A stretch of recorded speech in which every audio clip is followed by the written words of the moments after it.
Katrina, welcome. Thanks so much for being here. Oh, it's my pleasure, Katie. Well, I'm excited to learn from you today. And before we jump into our actual topic, it is not often I meet someone who actually has more kids than I do.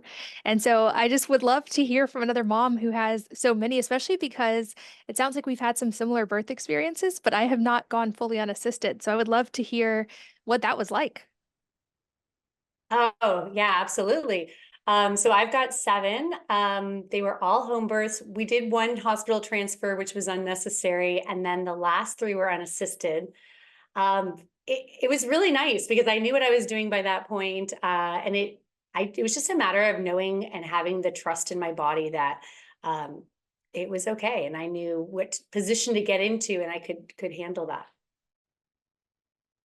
Well, that's incredible. I've gotten to be there for a friend who was going unassisted, but I have not done it myself. So that's really cool that you got to have that experience. And the topic I'm excited to learn from you about today first is the topic of cancer and especially the root drivers of cancer, because I feel like, of course, there's a lot of information that floats around on this topic, and it can, of course, be very controversial as well. So I think to start broad, maybe introduce us to some of the concepts of things people need to know that they may not already know in order of avoiding cancer in the first place. Because I feel like that's a perfect case for that, an ounce of prevention cliche. Absolutely. That is what I'm super passionate about because if I could do one thing, I'm super passionate about helping other people, other moms especially, know what they can do proactively so that they don't have to go through what I went through in terms of having cancer and having the diagnosis and having to like figure out what was the reason that I was, allowing my body was allowing the cancer to proliferate. So the biggest thing is that, less than 10% of cancers are genetically inherited mutations. I think most of us have grown up hearing that cancer is genetic, and it's just not true. We have amazing tools now and so many things that we can do epigenetically, so diet and lifestyle, to actually prevent cancer. And it's just really important that people understand that this is an uphill battle because we are in a environment nowadays, no matter where you're at, that there are so many toxins and influences that are working against us. And that's what I love about what you're doing, Katie, because you are empowering and talking about these things every single day with women. And that's what they really need to know. Yeah, and I think even just the idea that it is more in our control than we thought is a message of hope for a lot of people. And it seems like that's a message that's showing up actually across the board when it comes to health, is realizing, like, we all got so excited when we mapped the human genome. And then for a while, it seemed like everything got sort of relegated to the realm of genetics. And I love that we're now finding it's actually much less genetically predestined than we thought. And we have much more, like you said, epigenetic control, which actually puts us back in the driver's seat of our own health and gives us a lot more freedom. Same thing with, we hear many of the chronic diseases that we encounter in today's world are sort of lifestyle based or metabolically based, which is awesome because that actually means they are within our control to at least change a lot of the factors related to.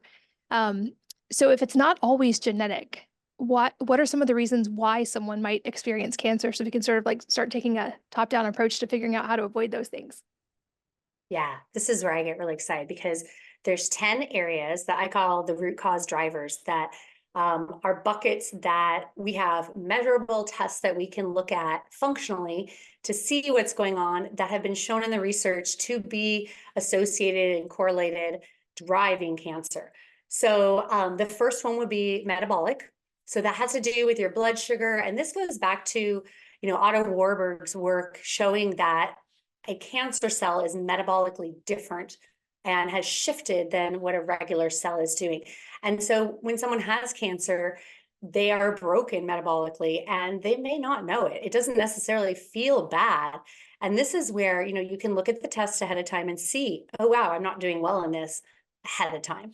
Um, Hormones. So sex hormones, thyroid hormones, these are all shown and connected with when they're off, you're more predisposed to have cancer. I mean, if your thyroid's not working optimally, you're not powering all the other systems to work well so that, they're not going to work well and everything is not working well.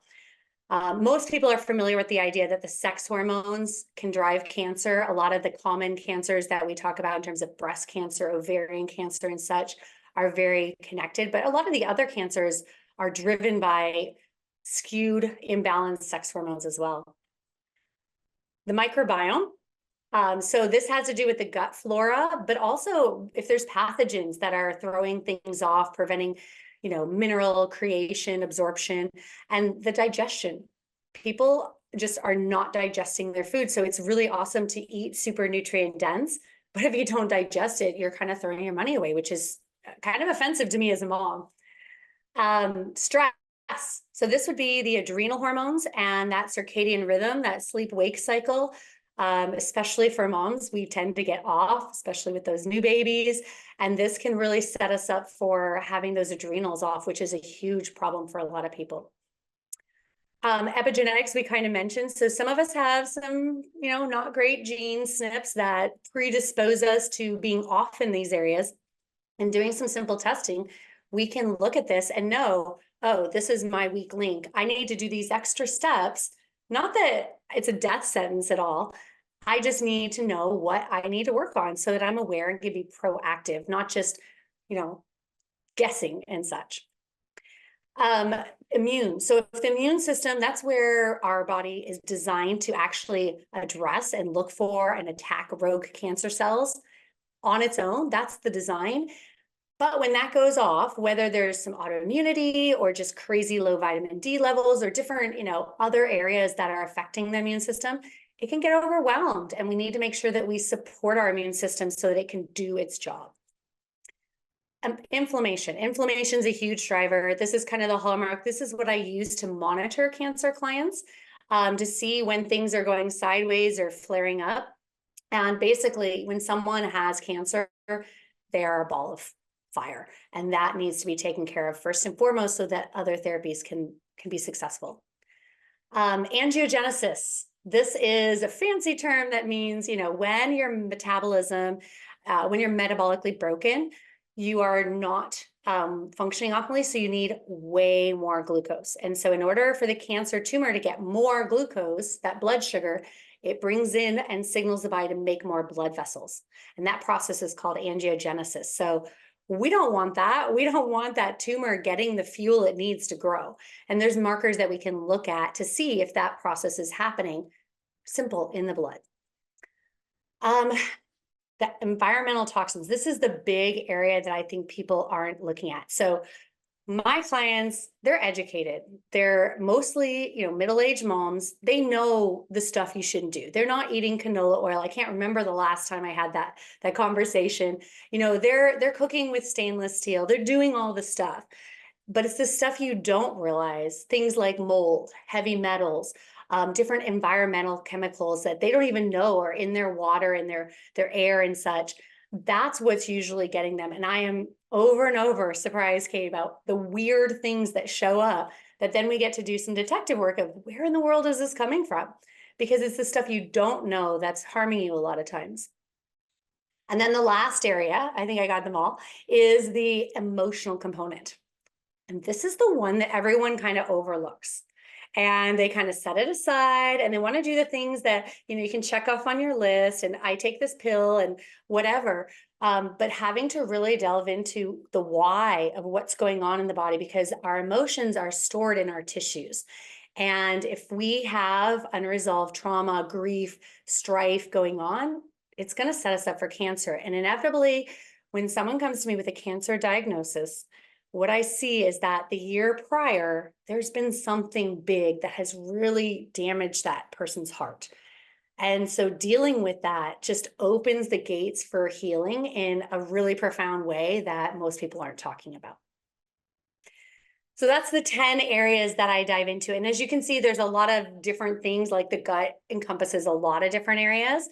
And my approach is to make sure that we test, we don't guess, and we don't miss anything, because when someone has cancer, you want to make sure you have all the smoking guns on the table. That makes sense. And I love that you brought in the emotional component as well, because you're right. I think that's often overlooked, especially in a lot of the medical models. And I know firsthand, I haven't had a cancer diagnosis, but in my own healing from Hashimoto's, that ended up being a really important factor and one that I ignored for a very long time. And I know you also have a personal experience that shaped this mission in your life for you. And if you're willing, can you share a little bit of that experience and maybe what some of the drivers that you found and identified in your own detective work in your own story? Absolutely. Yeah, I did not get into this work originally. I didn't go to college originally for this. Um, I had my own cancer diagnosis, and again, I was doing all the stuff. It blew my mind because we had already done like 2 years of gaps. Like we were making our own toiletries, all sorts of stuff. And everyone around me was like, "How in the world did you get cancer?" I'm like, "I have no idea." And so what I did is I stepped back and I'm like, clearly something I am doing is not right. I need to figure out what it is if I want to turn this around. And I had done enough education, listening to your podcast, other podcasts, and reading and such, that I knew that, standard of care was not addressing the why. And I really wanted to figure out from the root cause. That was my thing. So for me, metabolically, I was broken. I had no idea that I was insulin resistant and really severely insulin resistant. But the thing is, like, I didn't feel bad. Like when you have high glucose running around, you feel really good. And I have people all the time, they're like, no, I have no problem with that. I'm like, okay, well, we'll see on the test. My sex hormones, it was about a year after baby number 5 that I found the lump. And it was during a metastasis, or I'm sorry, like a plug duct. And I found it and I'm like, oh, no big deal. I did my stuff that I know to do for the plug duct. And then when it went away, there was still a golf ball there. And I'm like, huh, that's interesting. So, um, because of all the babies and such, my hormones had gotten really off. I was super estrogen dominant. I was also very hypothyroid. Now, for me, autoimmune was not my issue. It was just a run of the mill vanilla hypothyroid, but it was still really off, which meant that all my systems weren't getting powered up, like I mentioned. There was a lot of stress. We had just moved to a different state, so I didn't have a support network. My adrenals were off from staying up with babies and all the nursing and everything. And we had huge environmental toxins. What I didn't realize is that 8 months before when we moved into a house that was riddled with black mold. And I have terrible detox components genetically to where, like, for me, I was not able to clear that. I'm making another person, feeding them, and then like trying to detox. It was just too much for my body. And then you throw on there like the emotional component. There were a lot of things going on emotionally, and I'm right there with you. It took me 8 years to get back and actually do that work. And I'm super grateful that my body was able to heal without completing that. But like to my clients, I'm always saying, like, do that work first, because it really just makes the whole healing process so much easier. Well, and I can only imagine navigating that with little ones because I feel like when I had all toddlers, it was already such a chaotic time of life. So that's incredible that you managed to find healing. And I'm sure that had ripples, positive ripples into your whole family and to your kids as well. And you mentioned the insulin resistance. I'd love to dive a little deeper into the dietary side because I feel like even among people who are more naturally minded, when it comes to cancer, this is a sort of controversial topic. And there's some like differing opinions on different directions you can go with this. I know my first sort of foray into understanding that world was reading the metabolic theory of cancer, but I know that there's many different perspectives. So I would love to hear what you found in your research, what worked for you, and what would be maybe an optimal diet to avoid cancer in the first place, and or if someone is in that experience, what are the things that they know that they can shift within their diet to help?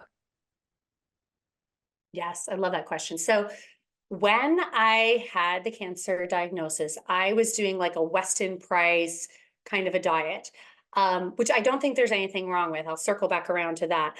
But I kind of, was diving into all the research, and I realized, like, I don't want to just look at the side that I agree with, that I already think is right. I want to look at both sides so that I can be more unbiased because, my life was at stake. I don't want to make a mistake.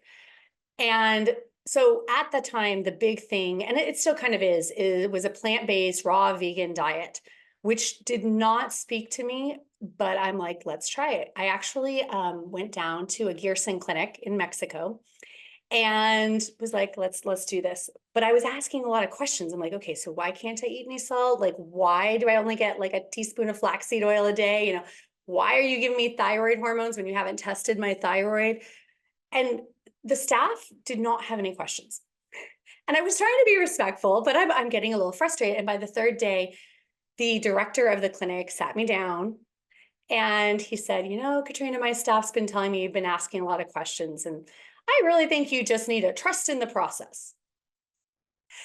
I almost lost it. I'm like, are you joking? If you had answers for me and could explain this, maybe we could work with that. But if you don't have answers, this is my life. I'm sorry. And so he asked me to leave. So I actually got kicked out of the cancer clinic, and I am so grateful every day, because what I know now after researching more and really looking into it is that was the worst thing for me. So if your listeners aren't familiar, it's a raw vegan diet where you're juicing on an empty stomach like 7 or 8 times or more a day. Now they do coffee enemas, which I'm a huge fan of, but the juicing was not what my body needed. It was fueling and continuing the insulin resistance that I already had. And what I found later, I alternately tried a ketogenic diet, and oh, it was like a breath of fresh air. So for the first couple months, it took me to, and I was dialed in, like I was tracking my macros, weighing my food, all the stuff, but I was so broken. It took months. And usually I get a little frustrated because I see a lot of people talking online. They're like, oh, in 3 days, you'll be all better. I'm like, no, if people are really messed up, it takes a long time to shift. And I just remember with that like first week, just laying in bed. My kids are like all around me. I'm like, just sit there. And I'm like, my nose itches. But that would be too much energy to itch it. But on the other side, the really cool thing is once I shifted metabolically, I was able to light up areas and heal areas that were not being addressed before. So my body runs not just cancer wise to starve the cancer, but it also put my bipolar in remission 100%, which was amazing. And no one is talking about how profound a ketogenic diet is for those with mental health issues. I had been white knuckling it for 20 years, and it's completely in remission, which is amazing, a beautiful thing. That to me makes me so grateful for the cancer.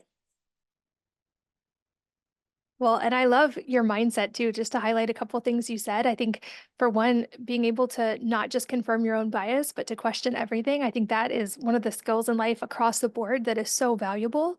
And finding gratitude. I've slowly been able to do the same thing, both for having Hashimoto's in the past and even some of the pretty severe trauma that I went through, was realizing like at this point, I wouldn't have chosen it, but I wouldn't change it. I have so much gratitude for that journey. And I think also, I mean, there's even studies now that show gratitude itself can be very healing, and staying in a mindset of gratitude, even when we're in the hard things, often helps them feel a little less hard. Um, I'm guessing most people have heard of a ketogenic diet, but I also know from experience that a lot of people maybe think they're doing a ketogenic diet and they're not actually doing it, or there's some pieces that they maybe don't quite get right. So I'd love any guidelines you have for someone who's wanting to shift more into that, and or to hear your take on fasting, and if you used fasting at all during your recovery and if you recommend it. Ooh, yes.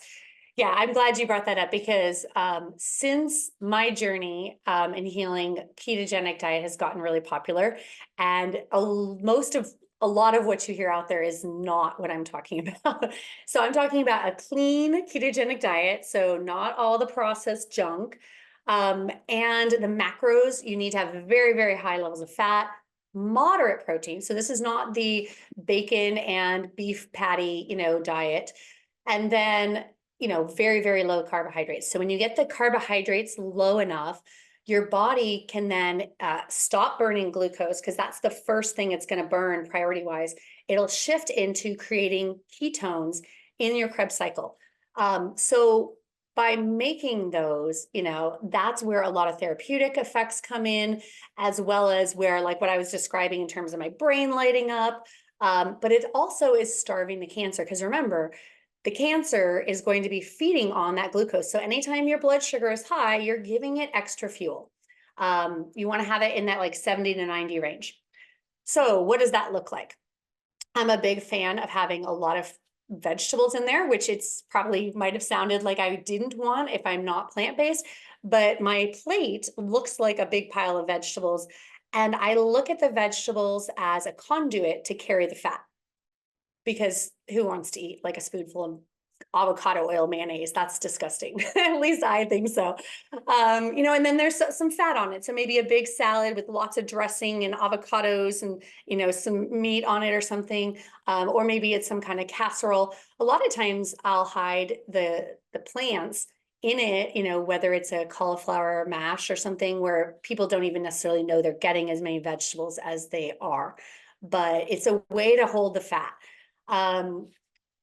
Yeah, so most clients, when they come to me, kind of know what I'm about. They know I'm going to recommend keto, and they're kind of already doing it on their own. And this is where I start with them to refine, because usually there's 3 steps that they go through. First off, they get the carbs down. That's not the problem. You would think that's the problem. That's not the problem. Yes, there's usually some things like, oh, bell peppers are low carb, but they're not that low carb. You can't eat that many of them. There's some refining there, but that's not usually the issue. The second thing is we got to get the fat high enough. Now, most of us, I know I grew up being inundated with low fat this, low fat that. Like, I actually remember my sister and I having contests to see who could eat the least amount of fat when we were teenagers. Like, so messed up. But it's really disturbing, and it has to be very intentional to get enough fat. I have not seen anybody that naturally gets that much on their own. So we're talking like 120 grams a day, which again has to be intentional. Then the third phase is they realize they're eating too much protein. Again, when you are looking online, a lot of the stuff is very protein dominant, more kind of Atkins style. And that's not really a ketogenic diet, because if you eat too much protein, there's a process called gluconeogenesis. Good spelling words, you moms. That means that your body will take the protein and convert it into glucose, which is what you were trying to avoid in the first place. So you don't want too much. You don't want more than your body's going to use right then. And it's usually a lot less than people think. Yeah, and I think that's important to highlight too, because for people, for instance, just focused on building muscle, they might be more protein centered, but for someone who's working through unraveling cancer in the body, that's an entirely different metabolic thing happening. And that's not going to be your growth phase for, building muscles in the gym necessarily. That's your getting your body in alignment. I definitely on my own have seen great results from fasting, and I don't recommend anything to anyone to begin with, but I don't think it's necessary for everyone. But I did find that for me, it was a very helpful tool in getting my body to shift into ketosis more rapidly. And also just all the cellular cleanup that happens with water fasting. And so again, not that that's recommended for everyone, but I personally found that pretty helpful.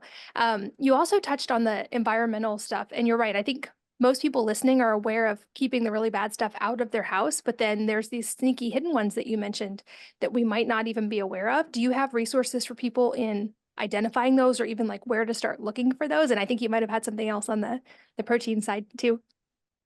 Yeah, sorry, I didn't get to the fasting question. I love that. No, fasting I use with my clients and I use myself regularly. So first off, I want to make sure that they are not hypoglycemic, which sometimes with people who are insulin resistance, they can be double dipping. And as long as they're not hypoglycemic, then I will take them into some fasting, starting with, let's kill the snacks, then moving into like, let's spacing the frame of time that you are eating during the day. So like some intermittent fasting, and then eventually moving them into some water fasting. And again, it's all very strategic as they're able to handle that depending on their situation. But it is amazing to bring in an autophagy, which is like a cellular healing phase where the body is not doing its normal function, it's on cleanup mode. And that's super key with cancer. The big thing with the fasting is that you really want to make sure that you're supporting your body. I find a lot of women, when they start doing intermittent fasting, they shorten up the time window they're eating, but then they stop eating as much fat. And so you have to, again, make sure you get all the nutrition you need in just a smaller amount of time, which can feel weird to eat that much food in a short amount of time. So that's one of the issues. But with cancer, the ketones, you're wanting to get nutritional ketosis. That's like 0.5 to like 2-ish. So it's kind of, it's on the lower end, but to get into the therapeutic levels of like 3, 4 plus in terms of the ketones, you have to be fasting and or eating like exogenous ketones. So like taking a drink supplement of the ketones and such, you won't get that high otherwise. And that's where we really want to get cancer clients. So that fasting is really part of it. I feel like the ketogenic diet needs to be the first thing, and it's a slow journey strategically through that whole process. Okay, so the toxins, love this. Yes, there's lots of great resources. So if there's mold involved, I recommend getting a good mold inspector. And this is such a crazy process. I just moved and had to go through the process myself. And again, it just hit me all over again how awful this field is in terms of inconsistencies. So if you know that you have mold, so I did, I was recently re-exposed. I knew my levels were high. Like, I'm really sensitive. I need to make sure. I we are buying a new house, so it's a little different. But if you're in the current house, you have to find where it's coming from and stop it. That is the absolute first thing. So getting a good mold inspector, they should take several hours. They should be doing physical, like hands-on, seeing up in your crawl space and attic and all this stuff, not just some air test. That is not going to do it. In terms of other areas, so you can do Google searches, cheap, easy, free, and just put in your postal zip code and see what shows up, like what toxins are in your area. Are there, are you under a flight path? Are there any like factories around? Are there farms around that are spraying the glyphosate or anything? That kind of looking around and being aware of what's in your neighborhood by several miles can be a huge thing, free. And the other thing that I have almost all my clients do, because it's almost always an issue, is do testing of their water. So watercheck.com, no affiliate links. They are the one that has the most robust tests. Now I say the most because there are so many toxins in our water supply that we don't even have tests for yet, that it's kind of offensive. But getting a good RO system and then replenishing the good minerals. I don't recommend the Berkeys or the pitchers, Brita, all those kinds of things. You want something that's really making sure that everything is taken out. Yeah, those are my favorite resources. Awesome. And I'll link to those in the show notes, as well as I know you have a tremendous amount of resources online. I'll make sure people can find those as well. And I think those are all awesome advice, even if you are not in a cancer diagnosis, but just preventatively. Those are big factors that previous generations didn't have to deal with, that we now have to at least be aware of. And so I love that you touch on all of those. And to your point on nutritional ketosis as well, I've seen that play out as well for people who haven't tested that. I have a blood ketone monitor, and it's always fascinating to see, like in normal daily life, I can get in that like 0.5 to 2 range.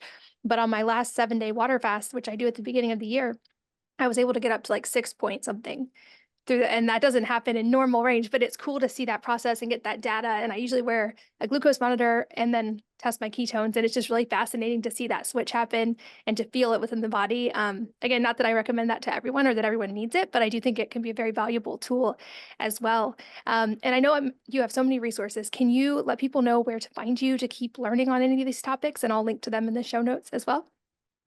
Absolutely. So Instagram is just my name, Katrina Foe. On Facebook, it's Nutritional Pilates. That's the name of my book. And then I have a free ebook that goes over like all the different tests for these different root cause drivers, the roadmap to prevent cancer recurrence, which I'll give you the link to as well. And my website is just cancerfreedom.com. Awesome. Well, I'll make sure all those are linked at wellnessmama.com for all of you who are on the go. And I think this is a topic that's not well talked about, and I love how comprehensive you are on covering it. So thank you so much for your time and for all that you've shared today. Absolutely. My pleasure. And thanks to you for listening and sharing your time with us today. I hope that you will join me again on the next episode of the Wellness Mama podcast.